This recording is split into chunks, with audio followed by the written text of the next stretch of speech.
ಒಬ್ಬ ರಾಜನಂತೆ ಇದ್ದವನ ದುರಂತ ಪತನದ ಬಗ್ಗೆ ಇಂದು ನೋಡೋಣ. ದೇವರ ಹಾಗೆ ಪೂಜೆ ಮಾಡ್ತಿದ್ದ, ಗಾಂಭೀರ್ಯಕ್ಕೆ ಇನ್ನೊಂದು ಹೆಸರು ಅನ್ನೋ ಹಾಗಿದ್ದ ಒಂದು ಆನೆ. ಆದರೆ ಯಾರೂ ಊಹಿಸದ ರೀತಿ ಅದರ ಬದುಕೆ ಒಂದು ಕರಾಳ ತಿರುವು ಪಡ್ಕೊಂಡ್ಬಿಡ್ತು. ಇದು ಗಜೇಂದ್ರನ ಕತೆ. ಹೌದು, ಈ ಒಂದು ಲೈನ್ ಸಾಕು ಗಜೇಂದ್ರನ ಸಂಪೂರ್ಣ ಕತೆ ಅರ್ಥ ಆಗೋಕೆ. ದಶಕಗಳ ಕಾಲ ಗಳಿಸಿದ್ದ ಕೀರ್ತಿ, ಗೌರವ ಎಲ್ಲ ಒಂದೇ ಒಂದು ಕ್ಷಣದಲ್ಲಿ ಮಣ್ಣು ಪಾಲಾಗೋಯ್ತು.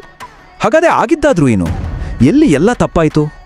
ಸರಿ, ಈ ದುರಂತವನ್ನು ಸರಿಯಾಗಿ ಅರ್ಥ ಮಾಡ್ಕೋಬೇಕಂದ್ರೆ ನಾವು ಡೈರೆಕ್ಟಾಗಿ ಆ ಒಂದು ಕರಾಳ ಕ್ಷಣಕ್ಕೆ ಹೋಗಬೇಕು. ಅದೊಂದು ದಿನ, ಅದೊಂದು ಘಟನೆ ಎಲ್ಲವನ್ನೂ ಬದಲಾಯಿಸಿಬಿಟ್ಟಿತ್ತು.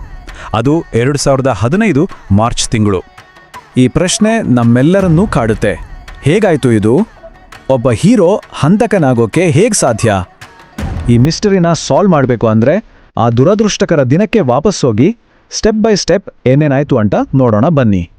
ನೋಡಿ, ಕೇಗುಡಿ ಕ್ಯಾಂಪ್ನಲ್ಲಾಗಿದ್ದು ಸಾಮಾನ್ಯ ವಿಷಯ ಅಲ್ಲ, ಒಂದು ಭಯಾನಕ ದುರಂತ.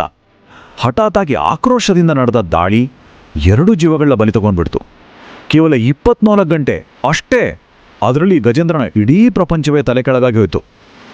ಆದರೆ ಈ ದುರಂತದ ಬಗ್ಗೆ ಮಾತಾಡೋ ಮುನ್ನ ಆ ದಂತಕಥೆಯ ಬಗ್ಗೆ ಮಾತಾಡೋಣ.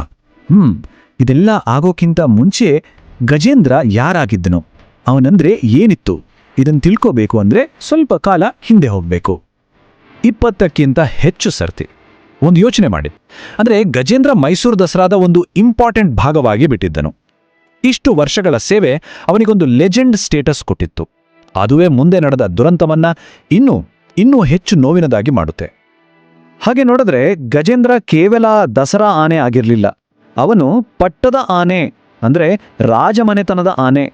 ರಾಯಲ್ ಫ್ಯಾಮಿಲಿಯ ಖಾಸಗಿ ಪೂಜೆ ರಿಚುವಲ್ಸ್ಗಳಲ್ಲಿ ಅವನಿಗೆ ಫಸ್ಟ್ ಪ್ಲೇಸ್, ಅದು ಪ್ರೆಸ್ಟೀಜ್ನ ಪೀಕ್ ಅನ್ಬೋದು. ಆದರೆ ಇದೇ ನಾಣ್ಯದ ಇನ್ನೊಂದು ಮುಖ ನೋಡಬೇಕು. ಅವನು ಕುಂಕಿ ಕೂಡ, ಅಂದರೆ ಫಾರೆಸ್ಟ್ ವಾರಿಯರ್. ತುಂಬ ಅಪಾಯಕಾರಿಯಾದ ಕಾಳಾನೆಗಳನ್ನು ಹಿಡಿಯೋ ಆಪರೇಷನ್ಸ್ನಲ್ಲಿ ಇವನೇ ಲೀಡರ್. ಸೊ ಒಂದು ಕಡೆ ರಾಜಮನೆತನದ ಗಾಂಭೀರ್ಯ, ಇನ್ನೊಂದು ಕಡೆ ಕಾಡಿನ ಕಠೋರ ಯೋಧ. ಎಂಥ ಕಾಂಟ್ರಾಸ್ಟ್ ಅಲ್ವಾ? ಈ 2 ರೋಲ್ಸ್ ನಡುವೆ ಇರೋ ಡಿಫ್ರೆನ್ಸ್ ಅನ್ನ ಗಮನಿಸಿ.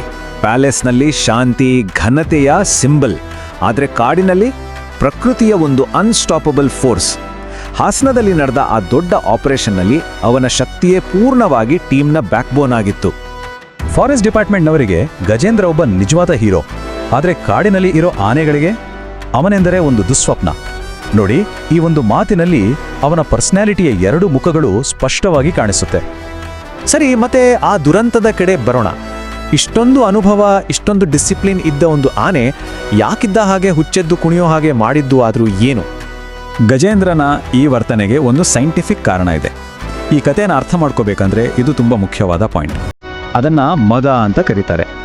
ಸಿಂಪಲ್ ಆಗಿ ಹೇಳಬೇಕು ಅಂದರೆ ಇದು ಗಂಡಾನೆಗಳಲ್ಲಿ ಬರೋ ಒಂದು ಬಯಾಲಜಿಕಲ್ ಕಂಡೀಷನ್. ಆ ಟೈಮ್ನಲ್ಲಿ ಹಾರ್ಮೋನ್ಸ್ ತುಂಬ ಜಾಸ್ತಿಯಾಗಿ ಅವು ತುಂಬ ಅಗ್ರೆಸಿವ್, ಅನ್ಪ್ರೆಡಿಕ್ಟಬಲ್ ಆಗಿಬಿಡ್ತವೆ. ಇದಕ್ಕೆ ಗಜೇಂದ್ರನ ತಪ್ಪು ಅನ್ನೋಕ್ಕಾಗಲ್ಲ. ಇಟ್ಸ್ ಮೋರ್ ಲೈಕ್ ಪ್ರಕೃತಿಯ ಅವನ ಕಂಟ್ರೋಲನ್ನು ತೊಗೊಂಡ್ಬಿಟ್ಟಿತ್ತು. ಆದರೆ ಈಗ ಬರುತ್ತಲ್ಲ, ಅದು ಈ ಕಥೆಯ ಅತ್ಯಂತ ನೋವಿನ ಹಾಗೂ ಐರಾನಿಕ್ ಆದ ಒಂದು ಟ್ವಿಸ್ಟ್. ಯಾರನ್ನು ಗಜೇಂದ್ರ ಕೊಂದ ಆ ಶ್ರೀರಾಮನೇ ವರ್ಷಗಳ ಹಿಂದೆ ಗಜೇಂದ್ರನನ್ನು ಕಾಡಿನಲ್ಲಿ ಹಿಡಿಯೋಕೆ ಹೆಲ್ಪ್ ಮಾಡಿದ ಆನೆ. ಯೋಚನೆ ಮಾಡಿ, ಅವನ ಬಂಧನದ ಬದುಕಿನ ಸ್ಟಾರ್ಟ್ ಮತ್ತು ಎಂಡ್ ಎರಡಕ್ಕೂ ಕಾರಣವಾದದ್ದು ವಿಧಿಯ ಒಂದು ಕ್ರೂರ ವ್ಯಂಗ್ಯ. ಆ ರಕ್ತಪಾತದ ನಂತರ ಗಜೇಂದ್ರ ಇನ್ನೂ ಮದದಲ್ಲೇ ಇದ್ದ. ಹಾಗೆ ಕಾಡಿಗೆ ಓಡಿ ಹೋದನು. ನಿನ್ನೆವರೆಗೂ ಹೀರೋ ಆಗಿದ್ದವನು ಈಗ ಒಂದು ಡೇಂಜರಸ್ ಫ್ಯೂಜಿಟಿವ್ ಆಗಿಬಿಟ್ಟಿದ್ದನು. ಅವನನ್ನು ಮತ್ತೆ ಹಿಡಿಯೋದು ತುಂಬ ಅನಿವಾರ್ಯವಾಗಿತ್ತು. ಇದೇನೋ ಸುಲಭದ ಕೆಲಸ ಆಗಿರಲಿಲ್ಲ.